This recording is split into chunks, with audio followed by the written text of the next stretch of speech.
All right, welcome back, financially lit black girl, to another financially lit Friday.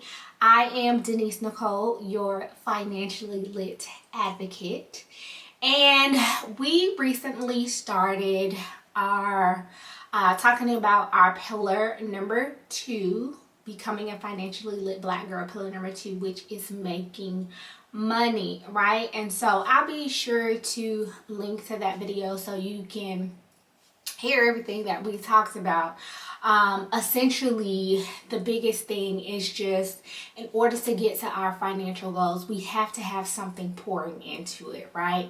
And so because we don't want to assume that everyone wants to be an entrepreneur or start a side hustle in order to make money, that there are people who love their careers, who love the industries that they work in, we are covering this in 2 ways.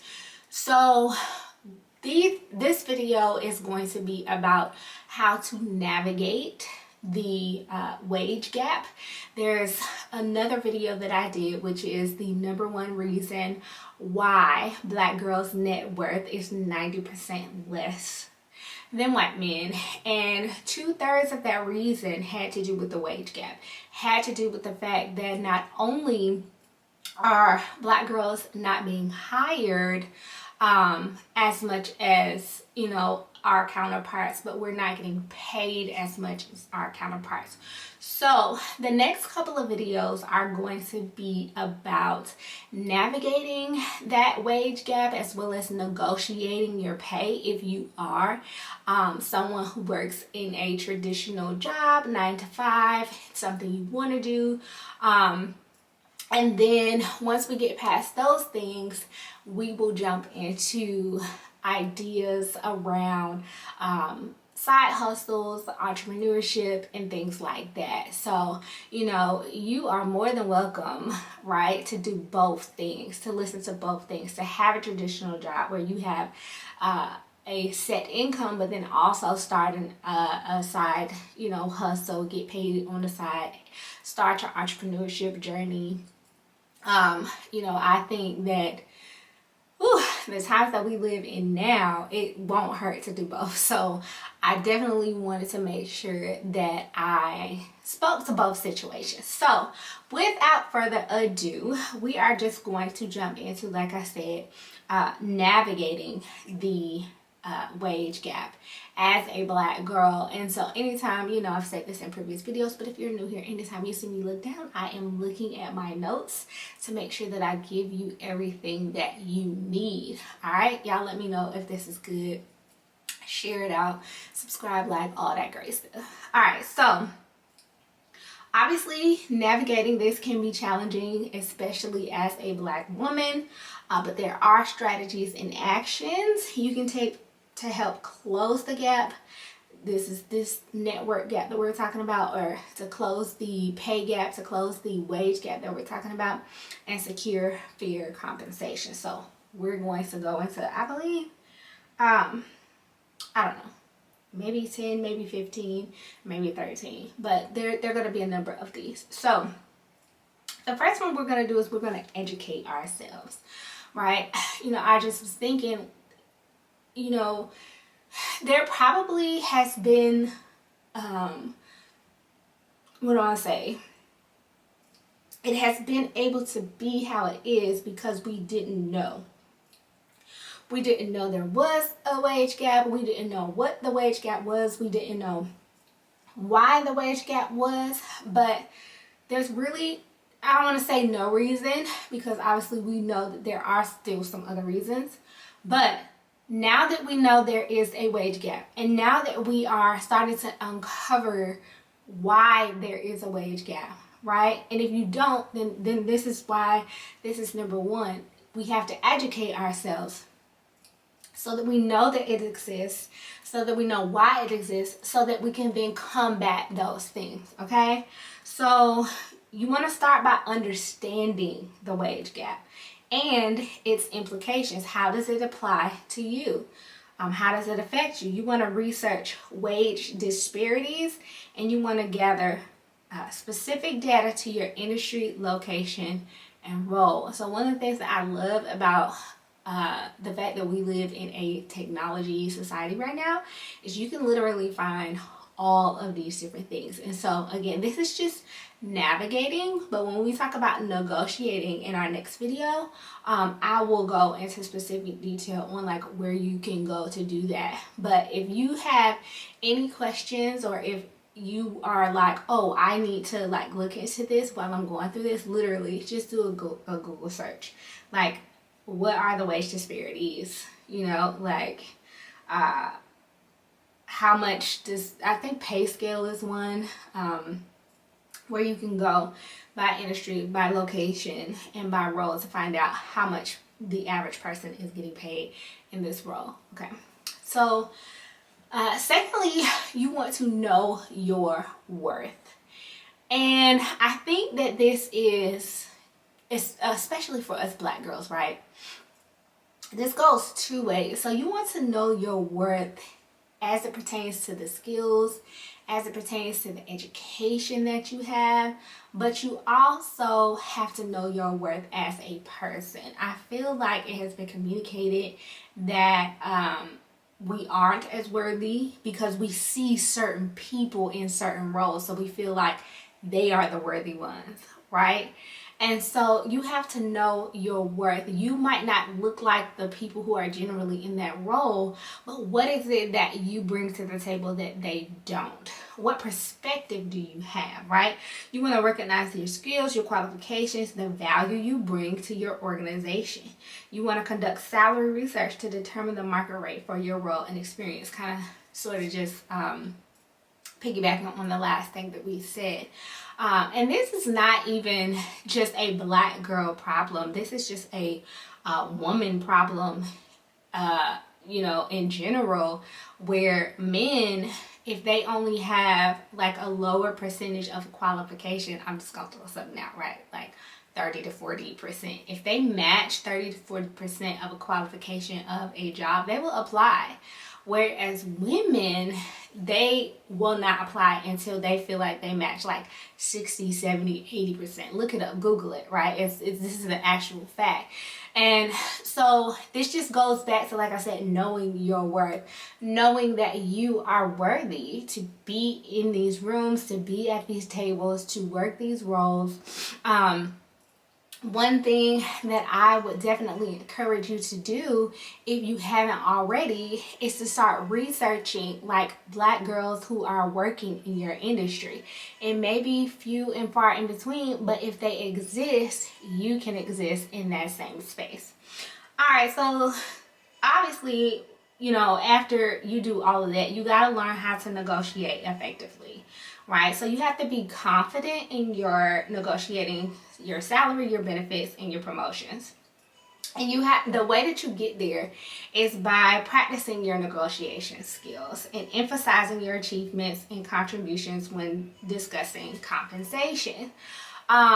So like I said, we are actually going to be focusing primarily on ways to negotiate higher salary, or just the base salary that you should be making, you know, that matches your counterparts, in a completely different video. That's all we're going to talk about, so we're not going to spend a lot of time talking about that on this one. All right, so what you do want to do though is you want to seek pay transparency. So you know, I don't know why, I guess we do know why, right? There is all this like hush hush, don't talk about how much you get paid. You know, this has to stop. This is the only way that we are going to end the wage gap, is if we start discussing it, if we start having these whistleblowers. I don't know if you guys, like, there was an article that I saw not too long ago where someone shared Google's, you know, salary, and showed that Black people were making like 20% less than their counterparts. Like, these are the things that need to happen. We need to start having individual conversations, but we need to start putting people on the line. Like, how/why is that possible? You know, taking our skills and our workforce somewhere else. I just thought about Shonda Rhimes, you know, she had been working at ABC slash Disney for, you know, years, doing all of the things that she was doing. And she, I think, asked for some Disney tickets or something, and they were like not compliant. They made a big deal about giving her a couple of extra tickets, and she literally left. And that's why we see her on Netflix now, because she knew her worth and she took her skills, she took what it is that she does best elsewhere as a result, to people who would pay her what she knew she was worth.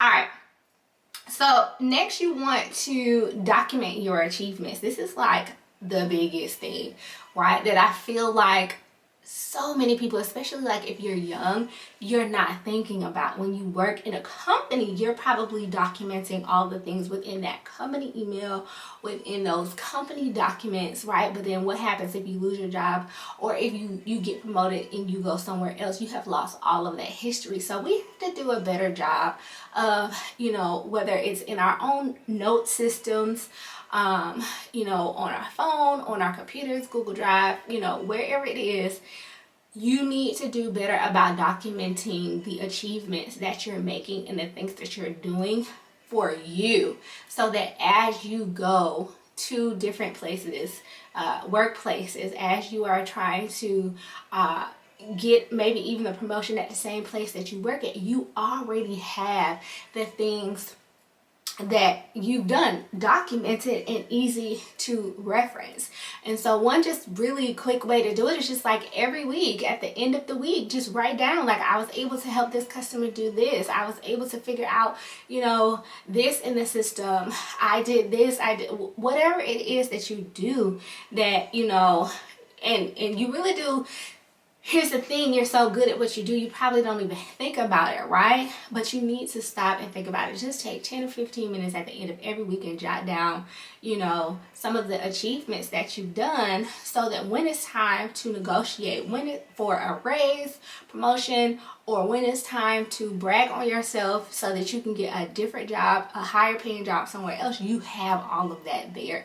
And you're not try to update your resume, or, you know, think about situations in an interview on the fly, but you already have those things just readily available at your hand.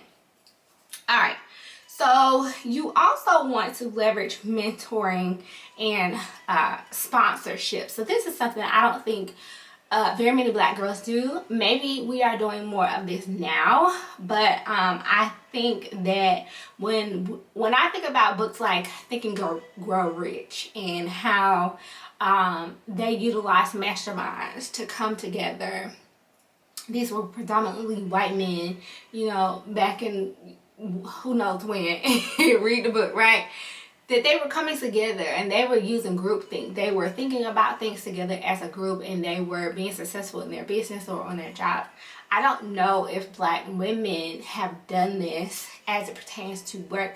So I feel like we do this just like within our own just innate, you know, beings as it pertains to like taking care of family, and, you know, if the kids get sick, or just you need something. But I don't know if we've done this in a traditional work setting. So we definitely want to seek out mentors and sponsors who could provide us guidance, support, and advocacy in our career advancement, right? These individuals can help open doors and promote for your compensation.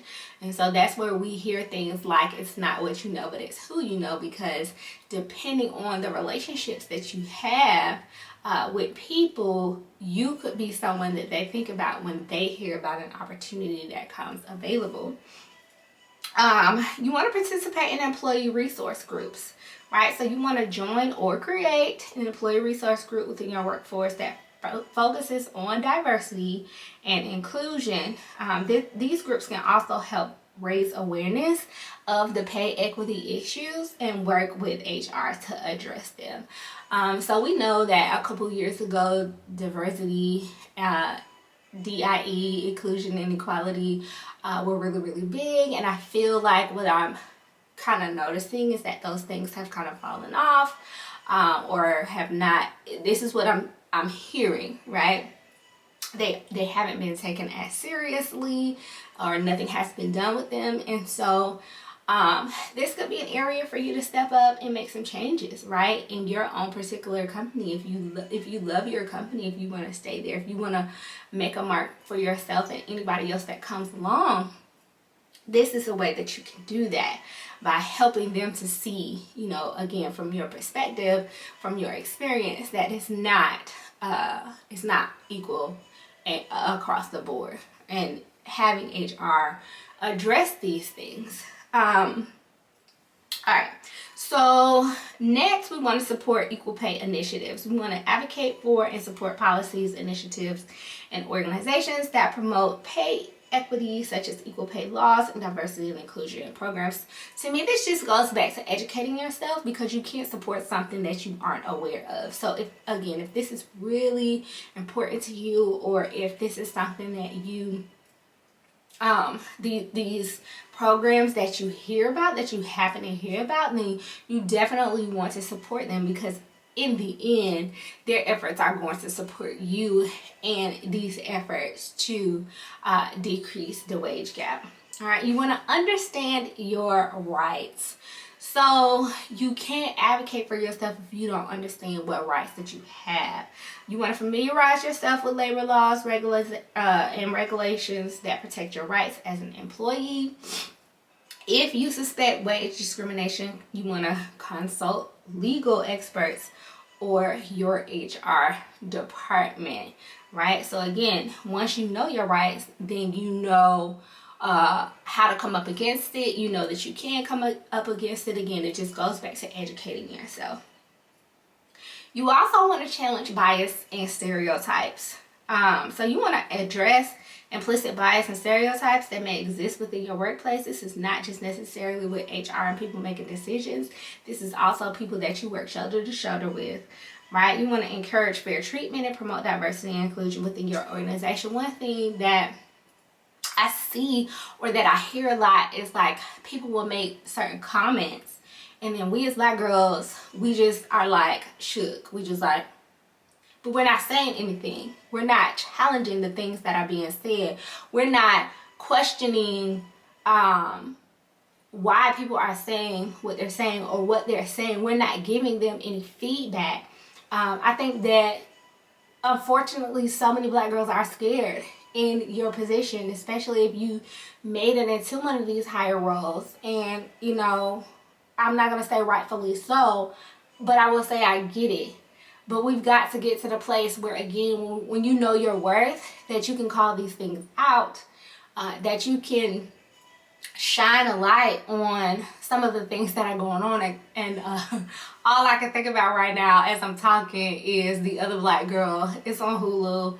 It's very triggering, at least it was for me, because it just shows these things. There's one Black girl that works in an industry, or at least a company, you know, and then there's another Black girl that comes on who works with her, and you know, I'm not gonna give it away that she thinks there's gonna be this sisterhood, and then you know, it's like one girl is trying to do exactly what I'm saying. She's trying to challenge these bias and these stereotypes, and the other girl is just, you know, doing it, but maybe like in a different way, and almost kind of looking like she's undercutting her. It's just a mess. And I'm saying it's triggering because we know these things to be true. We know that these things happen every day to us, these microaggressions, but they won't change if we don't say anything. If we don't, these are also things that we need to document, right? And so we just, sometimes we laugh it off, or we roll our eyes and we ignore it off, but we need to document these things as well. All right, so you want to build a strong network. You want to expand your professional network both within and outside your organization. Networking can provide you with insights, opportunities, and allies who can help advocate for equal pay. So this also kind of goes back to what I was saying last week when I was talking about LinkedIn and doing coffee chats on LinkedIn, getting to know people who work within your organization to get a job. But you can also do coffee chats with people who just work in your same industry or do your same role, so that you have a network of people that you can communicate with, that you can maybe vent to, that you can hear and be inspired by the things that are going on, where they work. So having a network and talking to other people to increase your perspective is like really, really big. All right. So you want to be vocal and assertive. I kind of just said that. You want to speak up when you encounter these pay disparities or inequalities. You want to use your voice and raise awareness about the issue and push for corrective actions. And so I love, that we brought up legal representation, because there can be some drawbacks, where someone is being a whistleblower, someone is bringing something to someone's attention, and then we hear that they no longer have a job. And so you want to seek legal counsel if you feel like it's something really big, to either secure your job, to make sure that they can't take legal action towards you, or just to educate yourself, just to know what your rights are in these different situations when you are choosing to be vocal and assertive about the change that needs to happen. So you yourself also need to advocate for pay equity. You need to participate in discussions, right? Initiatives that focus on pay equity in the industry or the community. Engage in conversations with colleagues, leaders about the importance of closing the gender pay gap. So it's kind of like, how important is it to you? Like, are you okay just getting by? If you're okay just getting by, just go clock in, do your work, clock out, you good, right? But if you want to be a part of the change, right? If you want to be the change you want to see, again, not just for yourself, but for people in the future who will come after us, like our children, our grandchildren, our nieces, our nephews, then you don't have to do any of these things. But if you want to be a part of that, then these are the ways that you can do that. Okay, so we are wrapping up. We want to lead by example, right? If you attain a leadership position, use your influence to ensure fair market, right? To ensure fair compensation practices within your organization. Set a positive example for others to follow. Don't forget where you once were. Don't forget that this was an issue now that you are making higher pay, right? Have this be a part of the things, again, that you want to see change. All right, so lastly is you want to continuously invest in your skills. So don't ever get to the point where you feel like, oh, I made it, like I have skills, and then because especially again, because we live in a world of technology right now, like technology changes so quick. By the time you think like, I'm good, I'm secure, something else to be happening, something else to be going on, and then you will fall off the bandwagon. You will feel lost. And so yeah, you always want to enhance your education skills to make yourself more valuable in the job. You always want to seek opportunities for professional development and growth. And so again, this goes back to mentors and sponsors. They can help you with professional development, professional and personal development. They can tell you things you need to work on. One book that I just read recently, or listened to, I do audiobooks, is You Owe You by Eric Thomas, the hip hop preacher. And he was literally talking about, how he's always had a gift for being a public speaker, but he wanted to get in corporate. And when he started to get in corporate, there was someone who kind of pulled him aside and was like, that was good, but here are the things that you need to work on. And so you want to continuously invest in your skills, because as he was able to take the advice and get that personal and professional development to enhance his speaking skills, what happened? He was able to charge more for speaking at places. So this is how we decrease that wage gap is we learn the tools, the tricks of the trade. We start applying them. We always are advancing. And then lastly, we want to consider our employee benefits, right? You want to evaluate the full compensation plan, including benefits when assessing your pay. Sometimes differences in benefits can contribute to overall compensation disparity. Unfortunately, it just is what it is when it comes to benefits. I'm sorry, y'all, but I'm just like, I hate that we even have to have these conversations, right? I hate that we have to pinpoint these things out. But again, if you're not educated on how your benefits package is included in your compensation, then you could potentially just agree or sign up for a package that is not the most beneficial to you and your family, right? And so I guess the key word for this video is in order to navigate the wage gap is education, right? You gotta educate yourself on the fact that it exists. You gotta educate yourself on the fact of why it exists, right? You gotta educate yourself on your rights, on your worth, on your skills, on just like all these things. One of the things that I used to that I still tell my girls is like, I don't know is not a defense. It's not something that will excuse, behavior. It's not something that will excuse an action. And so it's literally the same for this. If you're entitled to more, but you don't ask or you don't know, they're not going to say, oh, well, yeah, because you didn't. Some people might, right? Because you didn't know, we'll go ahead and cover you. You have to learn how to advocate for yourself. So I hope that this has been helpful. Again, this may require resilience.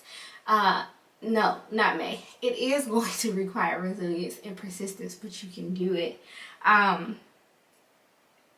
Again, by advocating for yourself and participating in broader efforts to address pay equity, you can contribute to positive change, not only in your workplace and industry, but just for yourself, but for everyone that comes behind you. And so, like I said, I hope it was helpful, because just listening to those statistics that we went over in the article or the video where I went over the reasons why our net worth is so low. It's just like, man, this is crazy.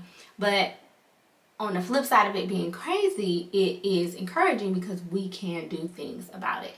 So as always, you can like, you can subscribe, you can click the notification bell to know when we're coming. You can subscribe to our newsletter. We actually have a new website that just launched for all things financially lit Black girl. You can get your merch, right? It's hoodie season. And so I'll make sure to have all of those links down below for you. The point of this video is for pay not to be down low, right? But I'll have all of those links down below for you. Ways to go ahead and subscribe to the newsletter to get these videos and other things, other notifications right into your inbox. I have a freebie section, so I have things for you that you can get free. It's really, really fun and cute. I as much as I love numbers and talking about these things, I like to make things fun. And then if you're interested in financially lit Black girl classes where we talk about these things as a group, where you're able to ask specific questions and get those questions answered like in real time, definitely sign up for that. And we'll see you in the next video. All right, peace.